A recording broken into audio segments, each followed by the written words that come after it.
Now, so far during the animation process, we've really only used the dope sheet.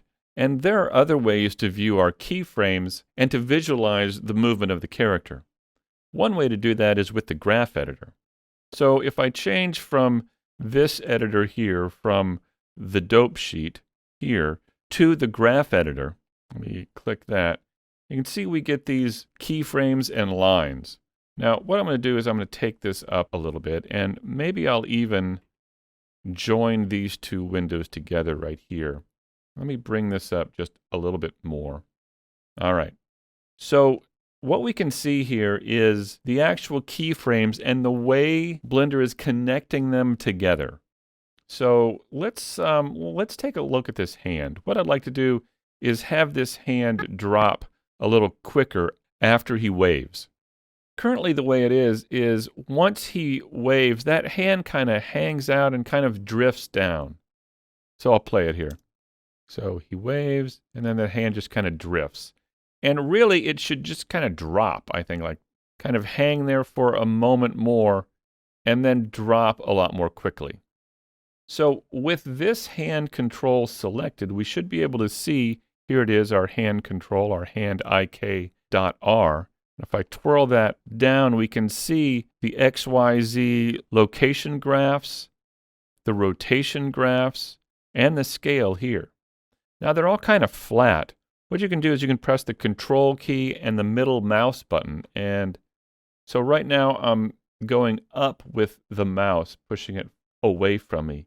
If you go to the left or the right, you can zoom in or out horizontally. And if you push forward and pull it back, you can zoom in vertically as well. So I'm going to kind of zoom in like this so we can see the curves a little bit better.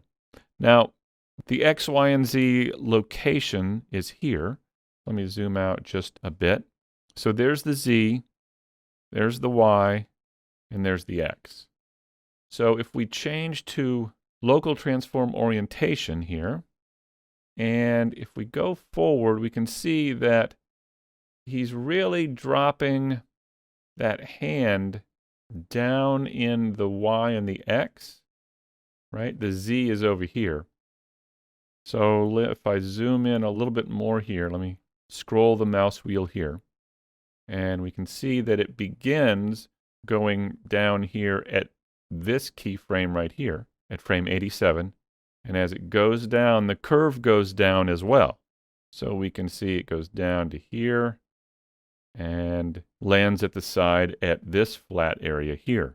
Now if we take a look at the Y, let me click on this. Let's take a look at this.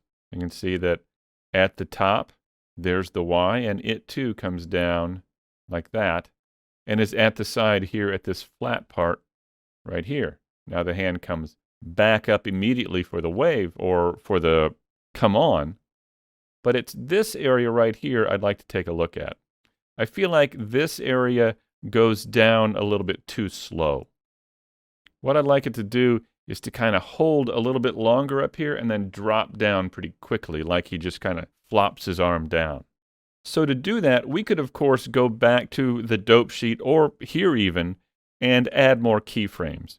But I'm not a big fan of adding more keyframes to an animation. I'd rather see if I can remove keyframes, keep the curves here in the graph editor fairly smooth, and use these handles to direct the curve to go a little bit quicker or slower.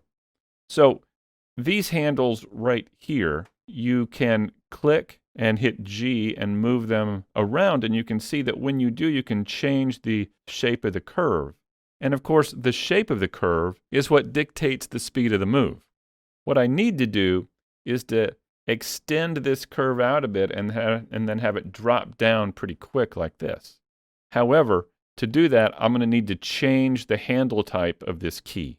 So if I select this keyframe here, I can come over to Keys, and in the handle type, I can choose Free. And what that does is it breaks these two apart, so you can move one without moving the other. So maybe I could move this over like this a bit. Let me actually move this up just a smidge.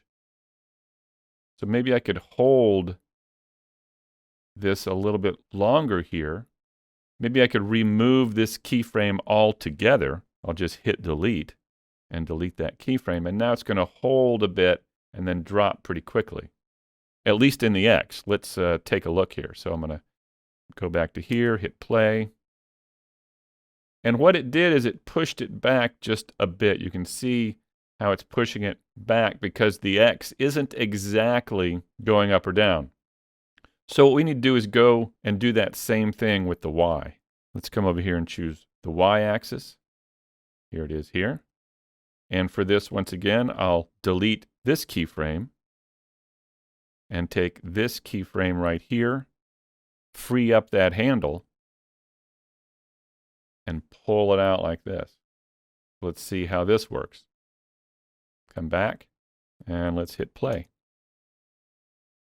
Yeah, you see how that holds a bit and then goes down like he's dropping his hand.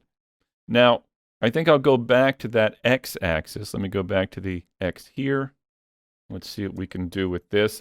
I might bring this back just a little bit, like this. And let's also take a look at the Z. What's going on with the Z here? Right here, let's see if we go back. There's the wave there, pretty flat, and then drop there. Not a whole lot is happening with the Z, is it? You can always grab a keyframe here and hit G and move it around to see what it's actually doing. So if I selected this keyframe here and hit G and moved it up, you can see how it's moving it in the Z back and forth there, right? So this is just another way to visualize your animation. It's really for, I think, going in and doing detailed tweaks of the animation, kind of like this, how quickly a hand drops or something like that. So there's a lot to learn, a lot to do in the graph editor, but I don't think it's really within the scope of this course to go into it in detail. But as you work with animation in Blender and seek to do ever more detailed, ever more realistic animations, the graph editor can really be your friend in adjusting fine details for your characters.